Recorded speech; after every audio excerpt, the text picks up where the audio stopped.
E o cara foi embora nu, com a mão no bolso, despido.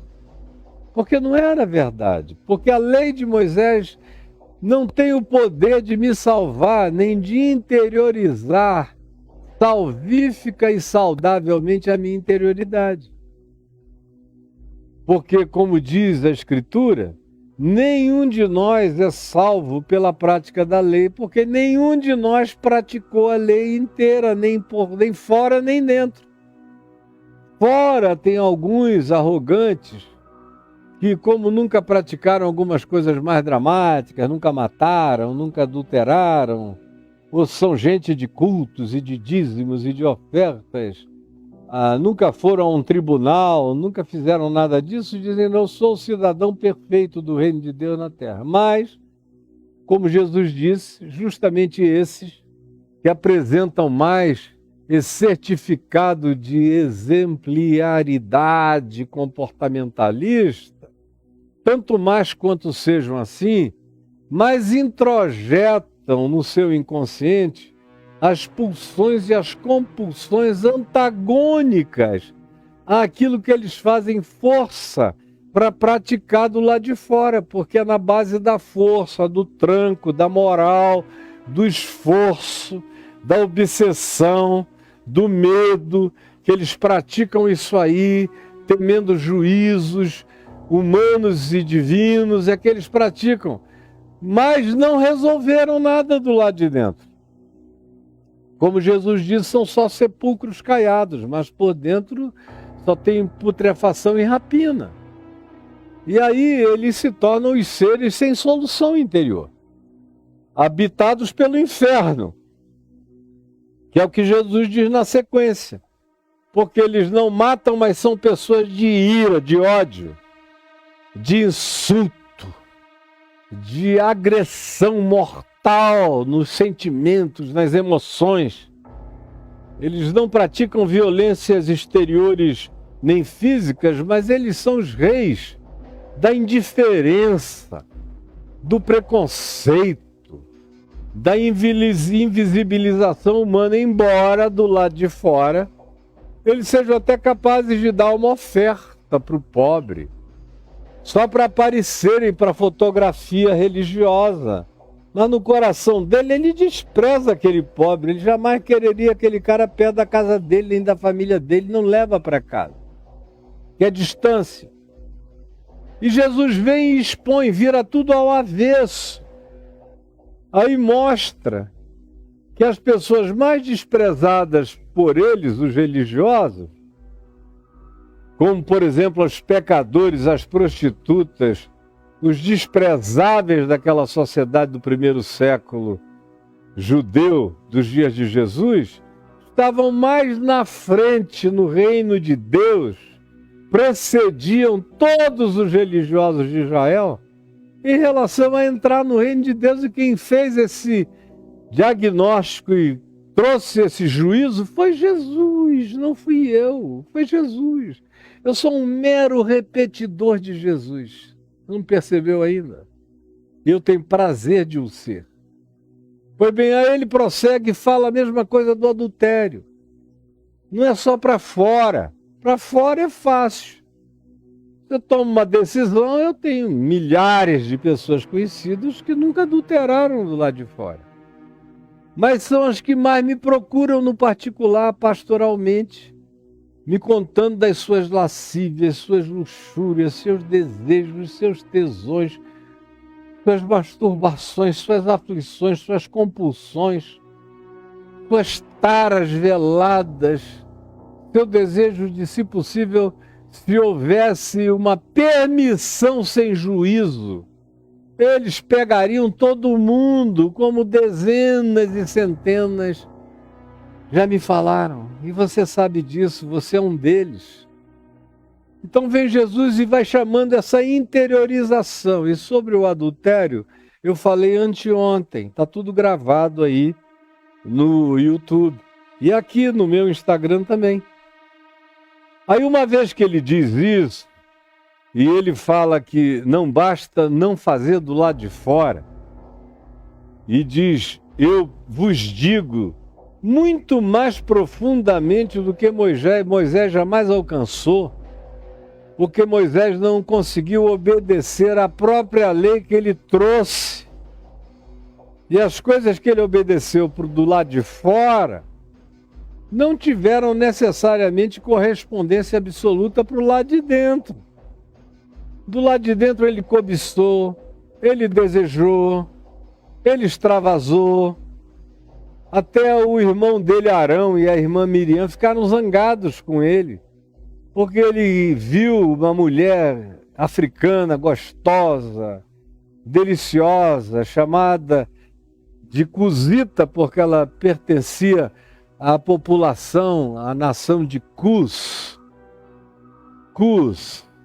E ele ficou fascinado pela mulher, estava longe da esposa dele, filha de Jetro, e aí resolveu pegar mais uma mulher para ele. E isso gerou um problema familiar, que terminou de maneira meio catastrófica. E porque no coração, Paulo diz em 2 Coríntios 13, que aquele cara que desceu o Monte Sinai com o rosto resplandecente, radioativo, que ninguém conseguia olhar porque era ofuscante, queimava, teve que usar um véu para não prejudicar quem olhasse para ele. Com o passar do tempo, aquela radioatividade, aquela luz foi desvanecendo.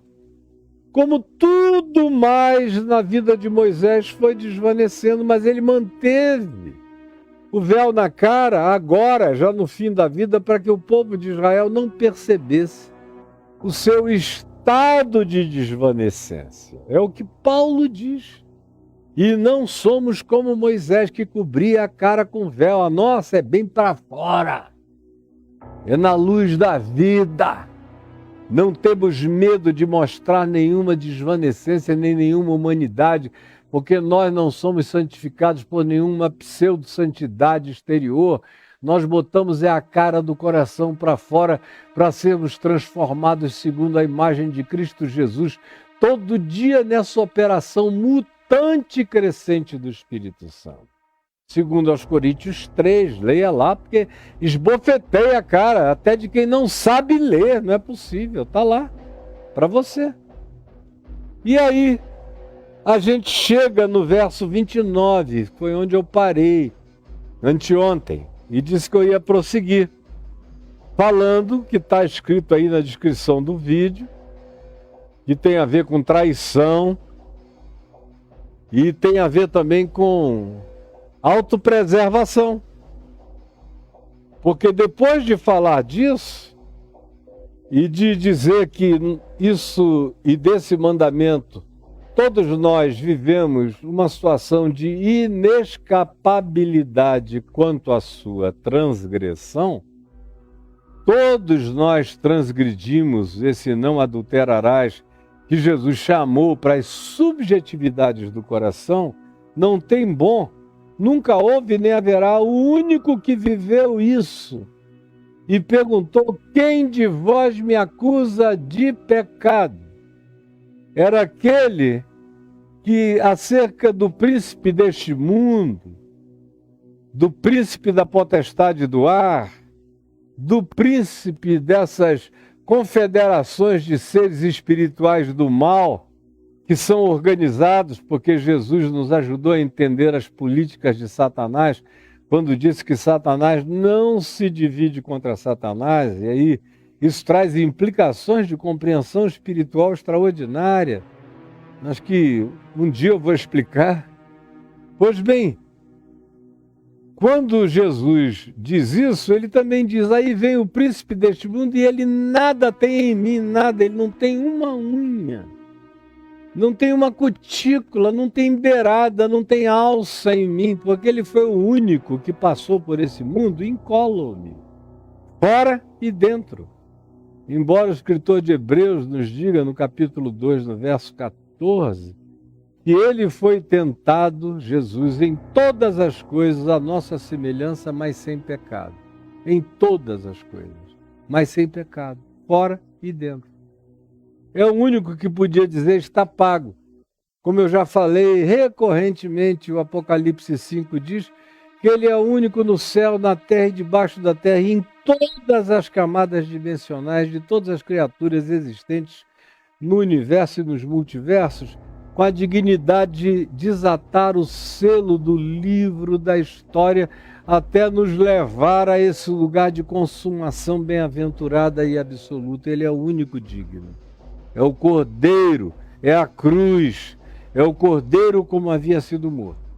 Aí, uma vez que isso está compreendido, essa internalização, essa interiorização, que obediência não tem a ver só com exterioridades, mas com a educação da consciência, da emoção, do sentimento, o alinhamento de pensamentos, sentimentos, emoções, caráter, produzindo atitude e comportamento.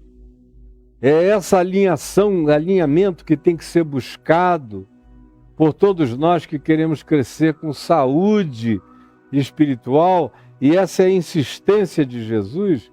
Aí ele diz: se você, todavia, é uma pessoa que descobre que tem um problema intrinsecamente poderoso em relação a isso, então eu recomendo a você uma disciplina drástica. Presta atenção. Então eu recomendo a você uma disciplina drástica. Olha qual é a disciplina que ele recomenda a respeito disso. Ele tinha falado de aquele que olha com olhar impuro no coração, já adulterou. Aí, verso 29, na sequência ele diz: se o teu olho, você que não consegue segurar o teu olhar, e o olhar não é o globo ocular, é a interpretação mental, emocional, espiritual, portanto interior. Esse olho do qual ele está falando não é o olho físico. Eu não enxergo com o olho físico, isso é só uma lente. Eu enxergo com o meu cérebro. E o que eu projeto no que eu enxergo é aquilo que o meu cérebro produz em relação ao que eu atavio as realidades que eu enxergo. O que eu enxergo é neutro. Ele se torna alguma coisa pela minha projeção de olhar, por causa daquilo que eu, tendo no coração, projeto sobre a coisa. Aí pode ser algo que faça aquilo virar só uma beleza linda, contemplável, com pureza, ou pode ser alguma coisa que me coloque num estado de desejo concupiscente, compulsivo, enlouquecido, tarado, adoecedor, que vai tirando toda a minha solução interior e produzindo o que Paulo chama de dissolução, que é a perda da solução do ser.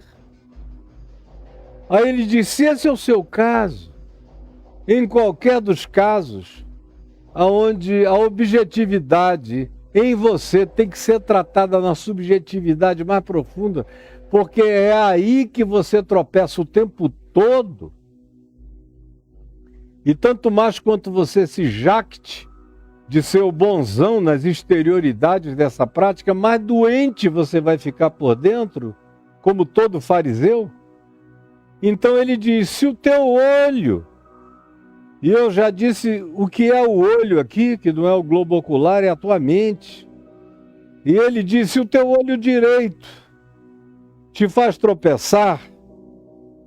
E é interessante porque o lado direito do cérebro é justamente hoje em dia, a gente sabe pela neurologia, onde são elaborados todos esses elementos vinculados à poesia, desejo, estética, prazer.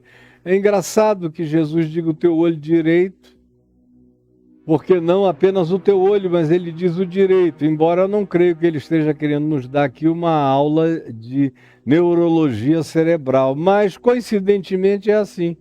Se o teu olho direito, o olho considerado o olho da destra, se o teu olho direito te faz tropeçar, arranca-o. Arranca-o, isso é drástico. E interessante, nos mosteiros do cristianismo medieval, na Idade das Trevas, teve uma quantidade enorme de monges alucinados que não resolveram seu próprio inferno, se retiraram da sociedade, mas se tornaram os caras mentalmente mais poluídos do mundo. E aí, alguns arrancaram os olhos, alguns se cegaram mesmo, para não quero mais ver essas mulheres. Deixaram de ver? Não, elas não eram vistas do lado de fora. Elas eram concebidas e são sempre concebidas do lado de dentro. Essa subjetividade desejosa contra a vida, ou que coloca a gente para além da margem da saúde mental e espiritual, produz isso. E Jesus disse, olha, se você está nesse estado, a minha proposta é de uma disciplina radical para você praticar, arranca isso de ti. E na sexta-feira eu disse o que a gente precisava começar a fazer. Primeiro é reconhecer que a gente tem esse potencial e que ele pode se desenvolver enormemente. A segunda coisa que eu disse anteontem foi: você tem que admitir que é um ente caído. Não fique brincando de ser um santo, porque você não o é. Você é, no máximo, um pecador santificado na graça de Jesus, mas por conta própria você não é nada. E tanto mais quanto você se jacte de ser uma pessoa exemplar, o rei do exemplo, o rei da santidade, das exterioridades, mais doente psíquica e emocionalmente você vai ficar, e mais cheio dessa compulsividade ficará o seu inconsciente. Então, a primeira coisa que eu tenho que fazer é essa, saber que isso é potencialmente algo que pode me atingir. A segunda é saber que eu sou um ser caído.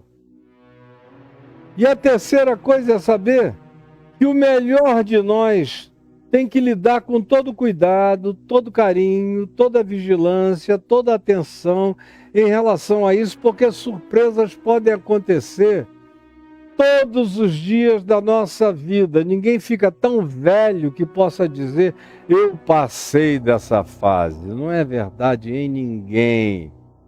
Na vida de ninguém. A gente tem que se vigiar em tudo isso. Em relação a não odiar, a não matar na subjetividade, a não adulterar na subjetividade. E aí Jesus dá esse conselho radical: arranca, lança-o de ti. E tem gente que frequentemente tem que tomar posições mais radicais, como eu tive um dia na vida. Para mim, os meus olhos me faziam pecar com tanta facilidade, e não eram os meus olhos. O que eu olhava e desejava, eu já falei, eu ia em cima e normalmente eu pegava sempre. Mas quando eu me converti, eu falei para o meu pai, esse é o meu maior problema, pai. Esse é meu vício. Não é nenhuma droga. Droga é a coisa mais fácil que tem para mim, é nunca mais usar nada dessas porcarias. Agora, essa atração, eram duas. Eu tinha, às vezes, uma ira que me dava quando eu era provocado e eu batia feio nas pessoas. Tinha aprendido a bater e batia bem. Embora logo, logo eu me arrependesse, às vezes até chorasse pelo que eu tinha feito.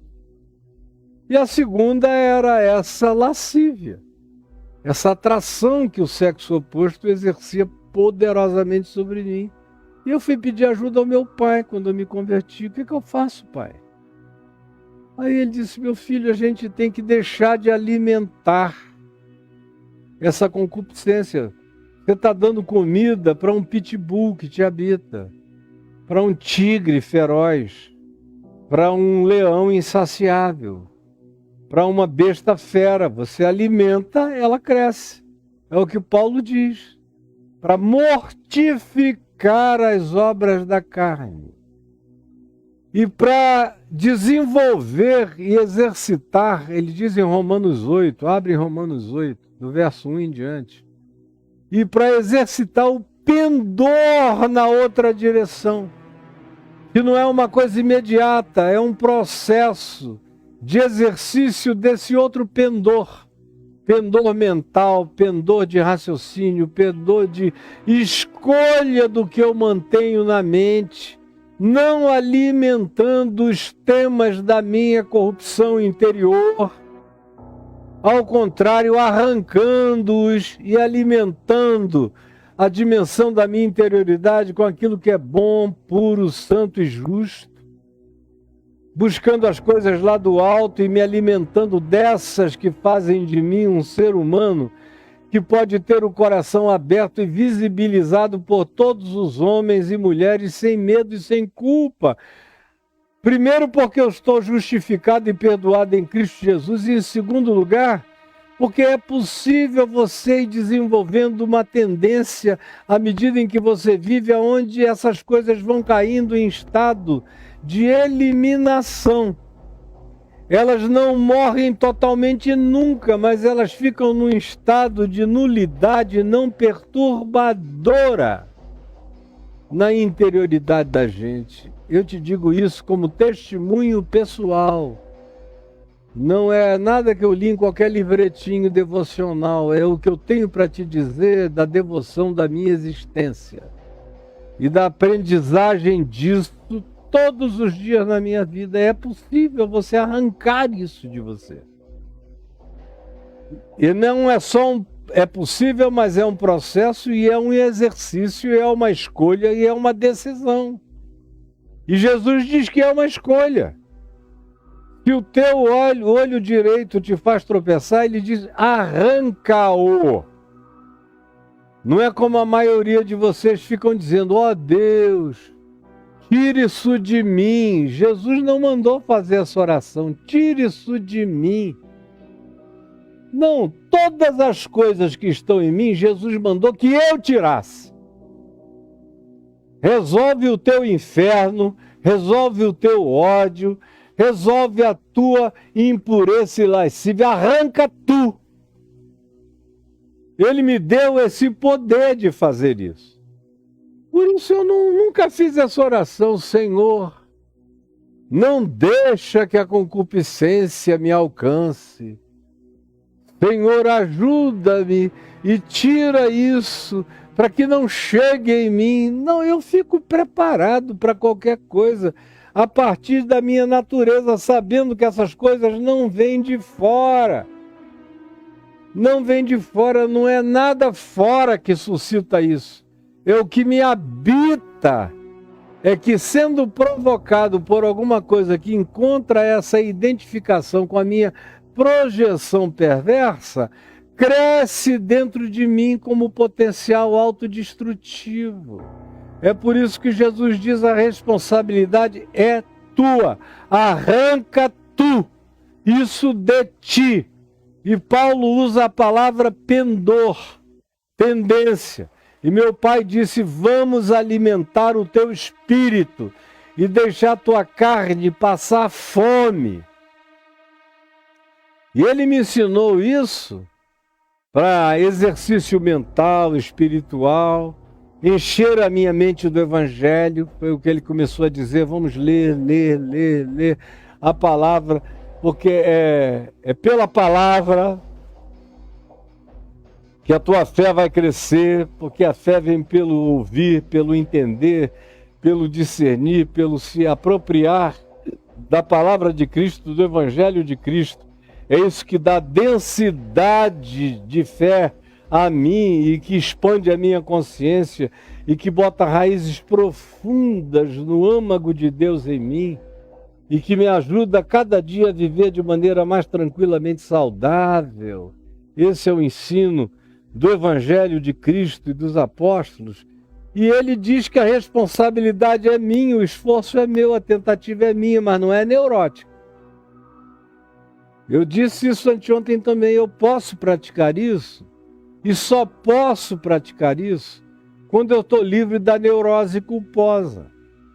Porque enquanto eu tento fazer isso no peito, na raça e na marra, como se eu fosse o meu auto-santificador, o meu auto-justificador, eu só aumento a compulsividade dessas coisas eclodindo de dentro de mim e eu pioro. Então, só gente perdoada é que consegue viver uma vida santificada. Só gente que sabe que na cruz Jesus já levou todas as nossas iniquidades, todos os nossos pecados, objetivos e subjetivos, todas as nossas contradições já estão todas perdoadas. Eu olho para Jesus e sei que eu sou um homem perdoado, limpo e assentado nas regiões celestes em Cristo Jesus. Só quando essa paz que me garante que nos melhores, nos piores dias, ou até no inferno, eu estou perdoado em Cristo Jesus, nas portas do inferno, ou em qualquer lugar eu estou. E isso ninguém arranca, ninguém tira, isso é inapagável. Ele jurou e não se arrependerá acerca da minha vida e a meu respeito. E me garante que quando eu sou infiel, ele permanece fiel, porque de modo algum pode negar-se a si mesmo, foi o que Paulo disse, escrevendo a Timóteo. Então, quando eu sei disso, eu tenho condição de olhar para mim sem culpa e enxergar qualquer bicho em mim e olhá-lo sem medo. E é só quando eu tenho essa condição de um ente perdoado pela graça é que eu posso fazer essa viagem terapêutica de pacificação do meu ser, de arrancamentos dessas coisas sem produzir angústia culposa, neurótica, aflitiva dentro de mim. É por isso que o religioso fariseu tenta bancar isso por conta própria e adoece de neurose culposa. E fica dodói da cabeça, da cognitividade, das emoções, entra em todo estado de transtorno mental, como a gente acompanha, e eu acompanho há meio século. Não, é só quando a gente pode olhar para dentro de si na graça, sem medo e sem culpa, se sabendo perdoado em qualquer circunstância, é que a gente examina quem a gente é sem medo. E a gente ganha o poder de arrancar isso. Ir arrancando isso e desplantando isso de dentro da gente. Agora, esse arranca-o e lança-o de ti, tem que ter essa compreensão da graça do Evangelho e da operação do Espírito Santo na nossa subjetividade, de como o Evangelho trabalha não a nossa exterioridade, mas a nossa subjetividade, porque resolvido o coração, resolvido é o meu caminhar em qualquer chão. Arranca-o de ti, pois te convém que se perca um dos teus membros, ou que diminuam os teus potenciais. Porque tem muitas vezes em que a gente não arranca isso da gente, porque a gente tem orgulho, jactância, soberba do nosso poder de conquista, de sedução, ou de influência, é o nosso narcisismo operativo. De modo que até para lidar com essa pulsão interior, que é cheia de camuflagens e de enganos, eu tenho que ter coragem de discernir a síndrome de Lúcifer em mim, esse narcisismo perverso que está presente em todos nós.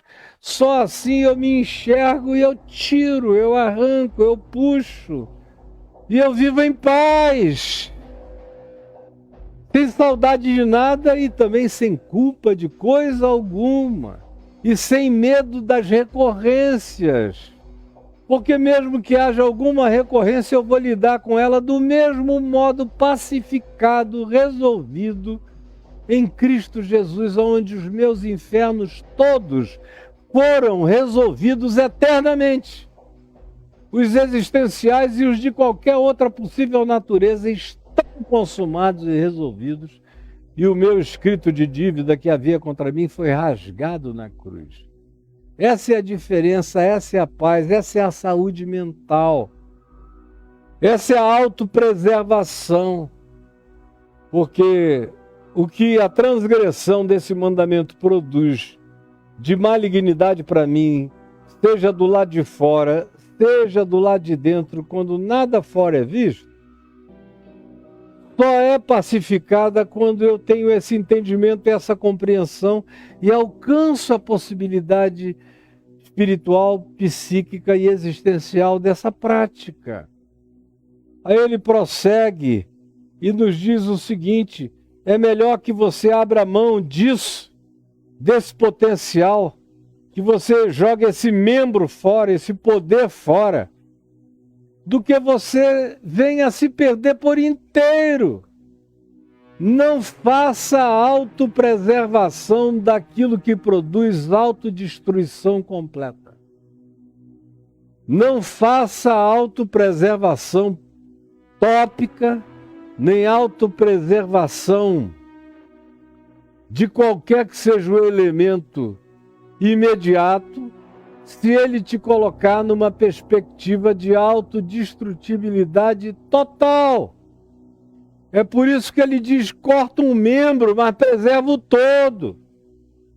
Diminui um potencial, diminui uma jornada, tira um determinado convívio ou alguns convívios, afaste-se de algumas coisas. Pode diminuir, às vezes, alguns espaços, e enquanto a pessoa não se fortalece, muitas vezes o caminho é esse, como foi o meu. Eu sabia que eu não iria me dar bem no dia seguinte, indo para aquela roda de gostosas que eu pegava quem eu queria, ficando lá na brincadeira, eu iria dançar. Então o que eu fiz? Eu me concentrei a leitura do Novo Testamento até decorá-lo, a Bíblia toda lendo, até tê-la todinha na minha mente, e jejuando e orando, dias e dias e dias e dias, às vezes 5, 6 dias jejuando, dia sim, dia não, 24 horas, e ali eu fui aprendendo que o grande prazer da minha vida era quando eu tinha esse tempo de silêncio absoluto, quando o âmago do Evangelho se plantava em mim, nas dimensões mais profundas do meu ser, e ia desenvolvendo aquele carnegão da graça dentro de mim, ia me fortalecendo, e eu ia enfrentando demônios de todos os tipos, vendo doentes serem curados pela imposição das mãos, vendo a graça de Deus vazando, me alegrando no poder do Espírito Santo, minando da minha vida, me deixando ficar seduzido pelas coisas sublimes e maravilhosas, tirando o meu olhar imediato do horizonte terreno, animal, mesquinho, medíocre e demoníaco da existência que vai do berço à sepultura e não tem mais nada para transcender, e me projetando para essas coisas que são as eternas, porque as coisas que se veem são temporais, mas as que se não veem são eternas. E as coisas que se veem caem em estado de corrupção, as que se não veem são incorruptíveis. E aí eu comecei a almejar as coisas incorruptíveis e buscar incorruptibilidade para o meu espírito e não saciedade para a minha carne, entenderam? Aí Jesus prossegue um pouco mais no verso 30 e diz: e se a tua mão, já aludindo aqui a matar, pegar uma faca, meter uma espada, dar um tiro, matar de bater, se a tua mão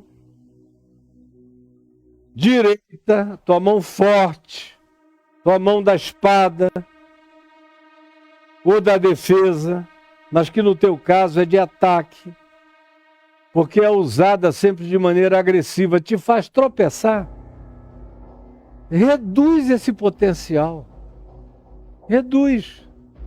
Eu, por exemplo, que adoro jiu-jitsu e luta, artes marciais em geral, eu parei de treinar nos primeiros anos, porque eu via que quanto mais eu treinava, melhor eu ficava, e quando eu era provocado na rua, maior era a tentação de olhar para o cara. Ele podia ser grande e halterofilista, mas eu sabia que eu dava o pau que eu quisesse nele, que ele não tinha nem depois de muitas vidas a técnica que eu tinha, e que a força dele ia se voltar contra ele. Eu já tinha feito isso tantas vezes que eu sabia como é que funcionava. Exatamente em meu favor. Aí eu parei. Parei de treinar, não porque eu achasse que era pecado, mas é porque eu discerni que aquele era um potencial que naquele momento da minha vida eu precisaria arrancar, tirar, não praticar, para que eu encontrasse o meu equilíbrio pleno. Hoje em dia eu poderia treinar de manhã, de tarde, de noite, que não iria acontecer nada, eu não iria ter essa pulsão violenta em direção de ninguém. Mas naquele tempo, meu Deus, o meu reflexo ainda era esse. Eu tive que parar. E às vezes são escolhas dramáticas que a gente tem que fazer. Como alguns dos meus amigos mais íntimos, e que eram meus companheiros de bacanais, os mais variados, ficaram com raiva de mim, porque nos 3 primeiros anos eu me afastei. Eu os visitava, cumprimentava, tá tudo bem, querido, isso e aquilo. Fica aqui, vamos sair, Caião. Olha só, as mulheres não estão entendendo nada, por que você não está presente e tal. Eu digo, obrigado e tal, ia embora. Não discutia, não dizia nada. Mas nos 3 primeiros anos, eu fui arrancar. Foi só depois que essas coisas estavam relativamente arrancadas de dentro de mim, é que eu fui me dando ao prazeroso luxo de reencontrá-los e de levá-los para dentro da minha própria casa. Porque eles tinham perdido completamente o poder de me influenciar ao contrário. Eu já era um pregador do Evangelho, celebrado na cidade inteira, e já indo pelo Brasil afora, começando aí, eles eram em estado reverente e perplexo em relação ao que Deus, e só Deus poderia ter feito aquele milagre na minha existência. E disso, todos que me conheceram antes sabiam completamente. Então, arranca. Mas para arrancar precisa estar perdoado, sem neurose, tem que saber que já foi cumprido. Para você poder lidar com a sua interioridade sem todas as pulsões culposas, neuróticas e exacerbadoras das pulsões que supostamente você está tentando eliminar dentro de você.